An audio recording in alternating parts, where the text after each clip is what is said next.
This book I'm going to share with you is called Pumpkin Town. Look at all those pumpkins. Now, if you look at both sides of the cover, wow, that is a lot of pumpkins. Pumpkin Town, or nothing is better and worse than pumpkins. Jose and his family grew pumpkins. That growing began with shiny seeds, which were followed by long vines, and those vines grew every which way. The pumpkins grew every which way too, from small to fat and tall. The Jack-be-littles could be dropped into pockets. The Happy Jacks were bigger and strong enough. A strong enough boy could carry just one. The Big Moons were bigger still, too large for 5 boys to roll. Look at all those boys trying to roll that pumpkin. It's so big.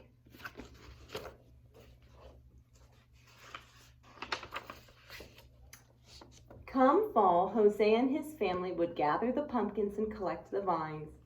Then 2 trucks took the fruit to faraway cities. Some were hollowed and carved, and some were saved for pies. But before the trucks took the pumpkins, Jose and his family saved a few. They needed the seeds. When it came to saving pumpkins, Jose's father always said, "Save only the best and sell the rest." So Jose and his brothers hollowed the best pumpkins and saved only the biggest, brightest seeds. Because we know that to grow pumpkins, you need to start out with seeds. So they needed to save those seeds. They took the duller, smaller seeds to the edge of the field overlooking the town and tossed them.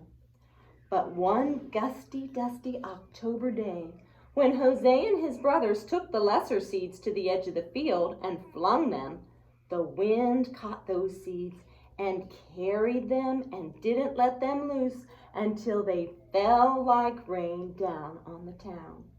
The seeds slipped into straw roofs and settled into flower pots and sprinkled into gardens, and that seemed to be the end of it. Well, right now the season is fall, and so what comes after fall? Winter. Does anything grow in the winter? So during the winter, nothing happened. But after winter comes what season? Spring. Yes. But the next spring, rain awoke those small seeds and plants began. More rain fell and vines grew every which way. They wrapped around chimneys and wound through corn. At first, the townspeople liked the vines, for they were lovely and delicate. But then the vines began to climb up and down and around, growing leafy and thick. They snaked green and silent through one window and out another. Look at all those vines coming over in the town. Then fruit grew and grew and grew every which way. Soon the townspeople were stepping over pumpkins and around pumpkins and under pumpkins. It was hard to walk even a block. Rooftops sagged under the weight of Big Moons. Fences fell, and when the wind blew, one had to dodge Happy Jacks and Jack-be-littles falling from trees. "Nothing is worse than pumpkins," groaned the townspeople. There were pumpkins everywhere. Meanwhile, up on their mountainside, Jose and his family cut and stacked the pumpkins, saving only the best, and when they were done, they stepped back and said, "Nothing is better than pumpkins." But when Jose and his family looked down at the town, it looked odd. It seemed so green and so orange. Why was it so green and orange? From all of those pumpkins. Soon Since their field work was done, and because Jose and his brothers were curious, they walked to town the next day, where they saw more vines and pumpkins than they'd ever imagined. They remembered that gusty, dusty day that they'd scattered the seeds. "It's our fault," whispered Jose. "We must do something," whispered his brothers. "We rest for now," whispered Jose.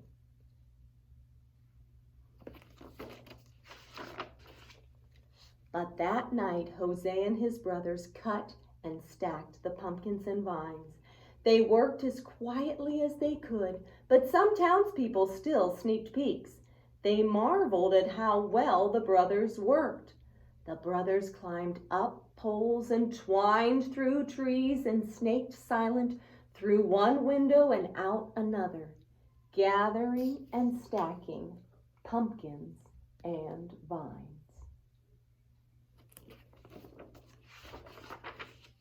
When the townspeople awoke, they discovered a mountain of pumpkins and a hill of vines and a mound of tired brothers. Do you see the brothers all lying down there in a big pile? They're exhausted from being up all night cutting down all those pumpkins. While the brothers slept, the townspeople filled a wagon with hay and set 5 great watermelons between Jose and his brothers in thanks for their help. That wagon took the brothers back to their home, where they laid in the glossy grass, still sleeping. When their father found them there, he asked them what they had done to deserve the great watermelons. "We just helped the townspeople with their harvest," the brothers said, which was true, and nothing more was said. There are the brothers in the wagon. There's the father. Down in the town, 5 great trucks came for the mountain of pumpkins, and the townspeople were given a grand sum of money. Nothing is better than pumpkins," they said. Much of the money went to hold a feast, held around a bonfire made by burning the hill of vines. It was decided then that the rest of the pumpkin money would be spent to carve a statue of the 5 mysterious brothers who had made a mountain of pumpkins. So they want to make a statue of the brothers. It took all of the next week for the townspeople to repair their roofs and their fences, and it took all of that week for Jose and his brothers and his father to eat their great gifts. What were their great gifts? Yeah, the watermelons. The melons were so sweet that Jose and his family said, "Nothing is better than watermelons." Those do look pretty tasty. I like watermelon.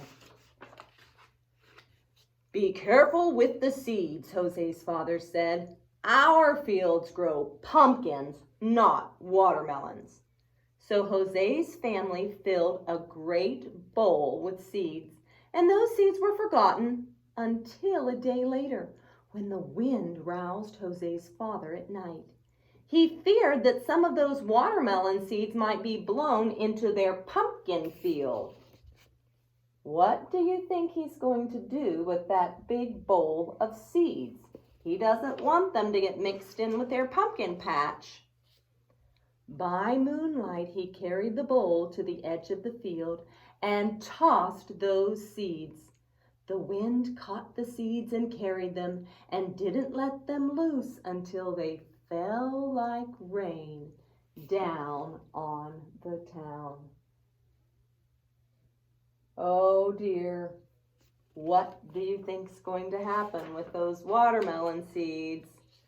The watermelon seeds slipped into straw roofs and settled into flower pots and sprinkled gardens and slid into the soil around the statue of Jose and his brothers. And that seemed to be the end of it.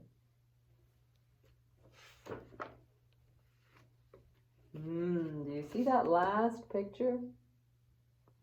Now, in this story, when we were reading it, at the end of fall, those seeds from the pumpkins had fallen into the roofs and into the gardens of the people in the town, but nothing happened over the winter. In the spring, what do you think might happen to those watermelon seeds? I think they are going to grow into watermelons. This book is called Pumpkin Town. If we were going to write a book that came after this one, what do you think the title of it should be? Maybe Watermelon Town. I think that's a good guess. It would be interesting to see if there was another book that came after this one. Okay, very good listening. I have one last thing that I'm going to do for you today, and this is 5 Little Pumpkins. I think you know this rhyme, and if you don't, you'll learn it pretty quickly. Show me 5 fingers. Okay, 5 little pumpkins sitting on the gate. The first one says, "Oh my, it's getting late." The second one says, "There are bats in the air."